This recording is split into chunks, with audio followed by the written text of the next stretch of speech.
Hello, my fellow gamers. And today's video, with Dave the Diver playing in the background, is inspired by a video put out by Insight Gaming featuring Lawrence Sontag and Bruce Green. And yes, Bruce Green, Dave the Diver is on PlayStation 5. So, yes, about the minor sports, I meant to do some diving and ended up facing off of a minor large Clion. So it's a side story completion, if we get that far. I've given myself leeway to rant. Basically, the gist of the video was how PCs was just better for gaming. And they're not wrong. But maybe as I'm getting older and the world keeps getting bigger, I will freely admit that I may be a bit of a chicken little here, crying that the sky is going to be hacked.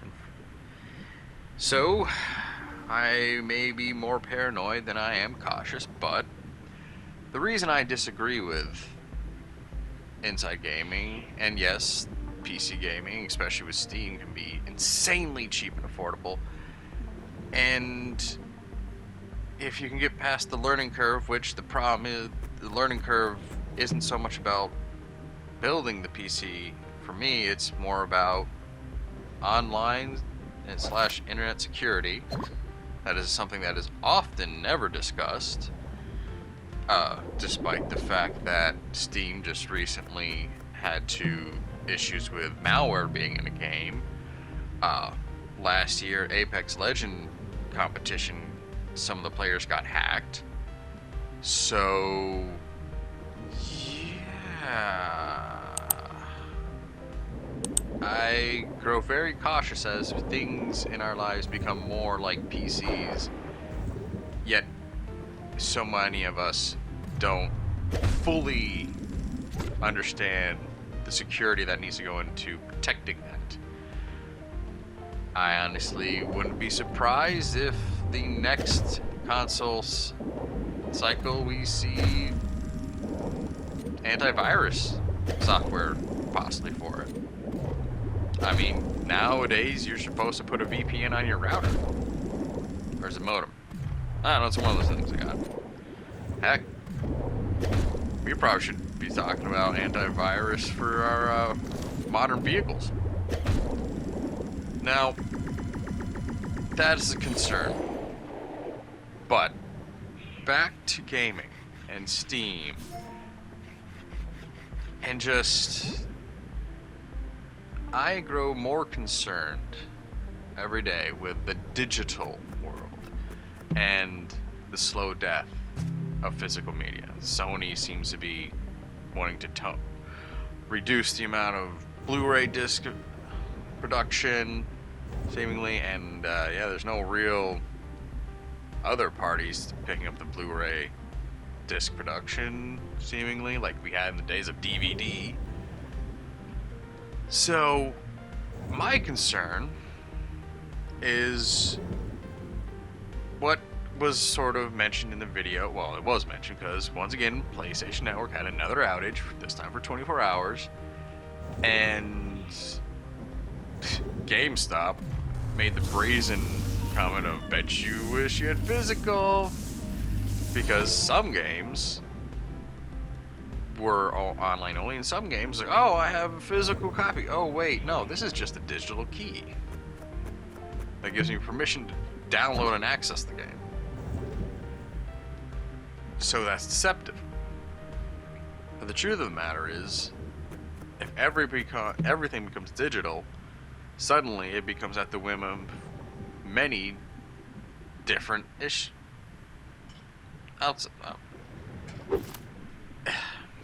sorry, it's a little late. It's been a stressful week. But basically, with the whole, fear of a flip of a switch, some things have already been lost. If a company doesn't care to maintain the servers of something, all that goes. And I fear, Now, I could be wrong. I wish I am flat out wrong. Or I could be making a prediction that doesn't come to fruition for 10, 15 years. But then again, with the digital world, things happen fast. But I fear that we are nearing a modern day Library of Alexandria. I don't know what, but as I see so much of our culture, our societies, our civilizations becoming digital, not necessarily because we want it to, but because for some at the top of these companies who don't necessarily care about the preservation of our civilization or the things that make us a civilization, we are at their whims, and that they will sacrifice what they want. If it's deliberate, you know? If it saves a company money to shut down servers, and then great. But what we lost and now backed up. I know there's Internet Archive, which can help with that in some ways, but then again, they're just digitizing stuff, and then it's freak accidents. Someone will unplug the wrong thing. And that's something I don't think is really being talked about. Just how, yes, you can buy 75-cent game, full game. Formerly, that was one time a decade ago, AAA. But what good is it if it doesn't exist on a server anymore? And you can't play it. I mean, I know I could just keep it narrow-minded. It's like, oh, the console war, consoles versus PC, Xbox is redirecting their direction of the company into something new, and it's over. The console wars are over. On those fronts, I think competition is great. The more the better. Consoles, I felt for a brief period up until the PS5. The usual co-host here, Walrus is here. No?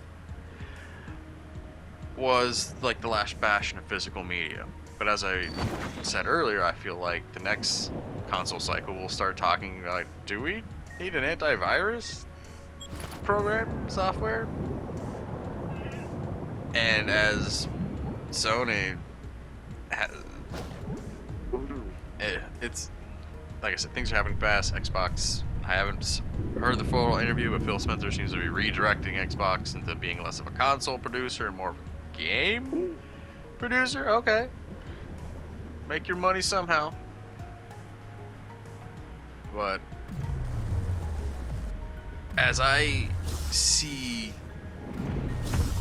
consoles trying to just act as low-end affordable PCs, and then we have the Steam Deck, which is trying to make PC gaming at a console level, it still is all on the necessity of digital media. And I feel like that is a recipe for disaster. And especially as for some, well, at least on the console side, it's really hard to back up something that never had a physical version. To begin with, Dave the Diver here. Or, I mentioned in a previous video, I bought the Dredge Collector's Edition because it came with a physical copy, I hope. Or at least the Switch does. So, that will live on even after the servers have been shut down. Or it's deleted from a server. Hey man, you never know when some update wipes out something, alright? Oops, didn't know that was gonna happen. So, Inside Gaming saying that PCs are better than consoles for gaming. From affordability, yes. From performance, yes. But at the same time, I don't think we're all wanting realistic graphics anymore. Look at this. I'm playing a... Dave the Diver is a hugely successful, like, 16-bit retro game. Not really retro, but it's... that art style is more 16-bit. It just recently got announced that it's getting a new, DLC. What was it? Yakuza? Onimusha? But... this game, this little indie game that seems to be on everybody's radar, but not necessarily talked about. It doesn't have realistic graphics. We don't necessarily need that. Although sometimes it's weird. It's like, oh, it looks like this, but it needs so much graphic power? Really? But, oh yeah. Comment down below. Am I just Chicken Little crying that the sky is going to be hacked? But, again, as a lot of companies start putting a lot of their eggs in a digital basket, I kind of think we're opening ourselves up to failure, especially as so much ignorance plagues a lot of decision making and misunderstanding of what. It's like, Grandpa, what do you mean you can't get into your Facebook? Don't you remember your password? What's a Why do I have a password? Oh no. I'm not. I'm saying that in jest because I'm getting older too, and a lot of times I look at this and just go, "Ooh, this is getting big and complex." Especially as I'm myself raising up the next generation of gamers. So, yeah, inside gaming isn't wrong, but they just might be wrong in a different way than what they think. So comment down below. How do you feel about our digital online future? Should we continue to follow the White Rabbit? Or perhaps, should we bring back 8-track? Vinyl still lives on, weirdly enough. Not CDs, even though they had the better audio quality. Well, I'll catch you in the next one. Thanks for watching. Bye.